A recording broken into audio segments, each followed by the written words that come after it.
La identidad religiosa como parte de la religión de la familia. Desde San Miguel, provincia de Buenos Aires, República Argentina, por pedido de mis colegas de LICER, voy a grabar estas palabras que son las mismas que presenté oportunamente en este 2016 en nuestras reuniones mensuales.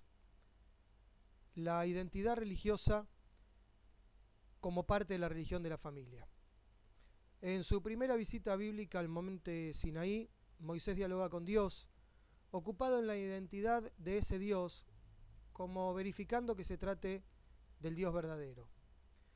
Dios presenta una credencial con un ADN 100% compatible. Soy el Dios de tu familia. Si el ser humano fue creado a imagen y semejanza de Dios, su identidad religiosa es también imagen y semejanza del Dios en quien cree. De la misma forma que el Dios de la familia se nos presenta como su creación propia y personal, como si fuésemos una sombra de él mismo mirada en un espejo, nuestra identidad religiosa es siempre una degradada imagen del Dios que descubrimos. Desde el punto de vista bíblico, entendemos que esta presentación trascendental de Dios, como el Dios de la familia, es una marca imborrable de las muchas y diferentes identidades religiosas que son consecuencia de las muchas y diferentes interpretaciones de ese Dios de la Biblia. Podríamos decirlo de otra forma. Toda identidad religiosa basada en la Biblia debe estar cimentada en un Dios revelado como Dios de la familia, como un Dios que me trasciende hacia el pasado y hacia el futuro, como un Dios que por ser Dios de mis abuelos lo será de mis nietos. Y esto deberá ser leído y entendido, más allá que mis abuelos y mis nietos lo descubran, lo acepten, lo exalten o lo testimonien. Es un Dios que estará presente siempre y en toda ocasión, un Dios tan abarcador de nuestra historia familiar que hasta parece liberarnos del peso de decidir nosotros si será parte o no de nuestra vida. Toda identidad religiosa derivada del Dios de la Biblia debería entonces depender de un Dios en mi familia y de un Dios en mi familia más allá de cualquier aceptación personal. B. La identidad religiosa como parte de una religión y pueblo liberada por Dios o liberado por Dios. Pakod Pakadeti. En hebreo es un Dios que se presenta como un Dios que libera. Son palabras que están en la Biblia, en el texto que tiene relación con este Dios que dialoga con Moisés en su primer encuentro. En ese primer diálogo con Moisés, en el que proponemos que el Dios de la Biblia sintetiza su identidad y por lo tanto la identidad religiosa coloraria de esa identidad inicial, aparece la capacidad de liberar como el otro factor de identidad impostergable e irrenunciable. José, antes de morir, pide que el día que Dios libere a su pueblo de la esclavitud, ese pueblo liberado se lleve sus huesos del lugar de la opresión. Indirectamente, José profetiza que algún día Dios liberará a su pueblo. Los huesos de José, pasados de mano en mano, de generación en generación hasta llegar a tierra prometida, impactan en la identidad religiosa de un pueblo que se forma como parte del Dios que libera, aún mientras recibían los latigazos en Egipto. Podríamos decir entonces que ninguna identidad religiosa derivada de la identidad del Dios de la Biblia puede evitar liberar, romper cadenas, abolir esclavitudes, aun como esa sombra degradada a través de un espejo, esa identidad inferior debe representar cabalmente esa identidad liberadora superior. Si la identidad religiosa no está en función de la liberación del ser humano de sus esclavitudes, si por el contrario genera cadenas, obligaciones, pesos y látigos, será religión. Tendrá su identidad religiosa, pero no tendrá una identidad religiosa vinculada al Dios que habla en Sinaí con Moisés. Hasta podrá ser una identidad religiosa bíblica, pero no una identidad religiosa del Dios de la Biblia. C. La identidad religiosa en el cristianismo como parte de la adopción de esa familia y esa liberación. Podemos decir para este trabajo que de todas las formas originales de judaísmo con Mesías Jesús, la que sobrevivió, mejor dicho, fue la forma paulina, la de Pablo.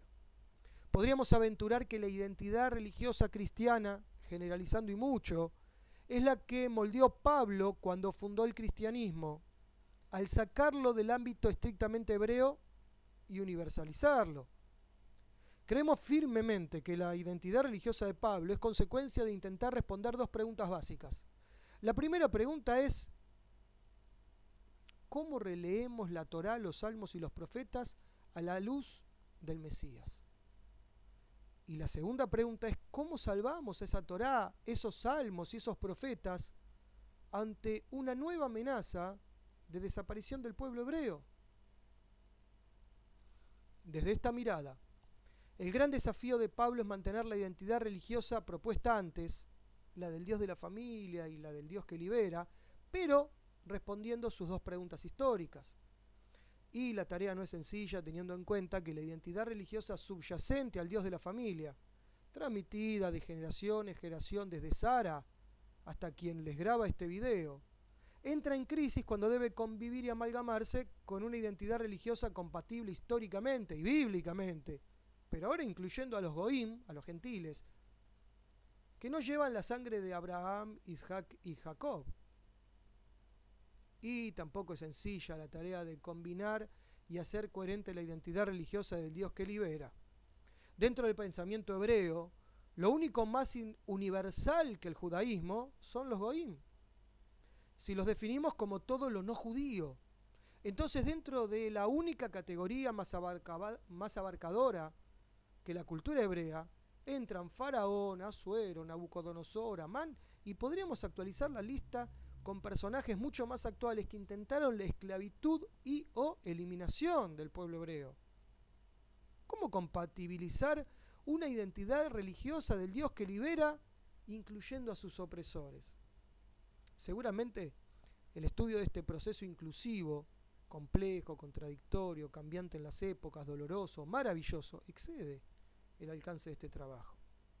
Proponemos entonces que el texto de Hechos que copiamos al principio, solo como ejemplo, que es anterior al desarrollo de Pablo, nos referimos a Hechos 2, desde el versículo 1, que es anterior, decíamos, al desarrollo de Pablo, acontecimiento que quizá fue presenciado por Pablo, o que quizá quien se lo contó estuvo cerca, responde de por sí el conflicto entre la identidad religiosa hebrea del Dios de la familia, que ahora incluye como familia no solo los lazos de sangre, sino algo más que, usando palabras de Pablo para otro tema, supera todo entendimiento. Al mismo tiempo, la identidad religiosa que se colige del Dios que libera, cuando entra en conflicto con la inclusión de los asesinos de esa identidad, queda a salvo con la liberación mesiánica que Pablo y su colega de Hebreos intentan descifrar. Queda incluida y superada por una liberación de Dios todavía más universal y todavía más histórica. Utilizando ideas del pedagogo Paulo Freire, seguramente esta nueva identidad religiosa o esta nueva versión de aquella identidad religiosa basada en el Dios que libera, al liberar al oprimido, principal y urgente necesidad mesiánica, al mismo tiempo libera al opresor. El faraón, aquel que, como propone nuestro colega y amigo Aldo Rainieri, no muere, sino que queda bajo las aguas y puede volver a emerger en cualquier momento, es rescatado por una identidad religiosa que lo incluye.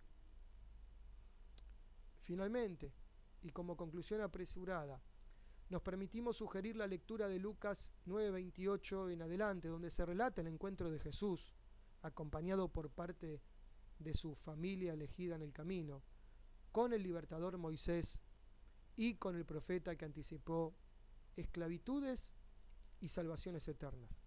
Quizá allí encontramos alguna clave para poder seguir descubriendo cómo conviven estas identidades religiosas basadas en la Biblia, que por momentos son tan paradójicas y contradictorias, tan imposibles de reconciliar, tan poco creíbles que provengan del mismo Dios y la misma Biblia, pero que extrañamente llevan casi 2000 años de convivencia. Grabado en junio del 2016, escrito en abril del 2016, basado en maravillosos textos del Antiguo Testamento y del Nuevo Testamento. En el caso del Antiguo Testamento, Éxodo 3, desde el versículo 13 en adelante, seguramente sea bueno leerlo hasta el versículo 17, y en Hechos 2, desde el versículo 1 hasta, probablemente sea bueno leerlo hasta el versículo 10. Seguramente acompañaremos en este video la forma de bajar el texto, el Word, el archivo, con la parte escrita de lo que han escuchado. Muchísimas gracias en mi nombre, en el de mi familia. Creemos que somos seguidores del Dios de la familia y del Dios que libera.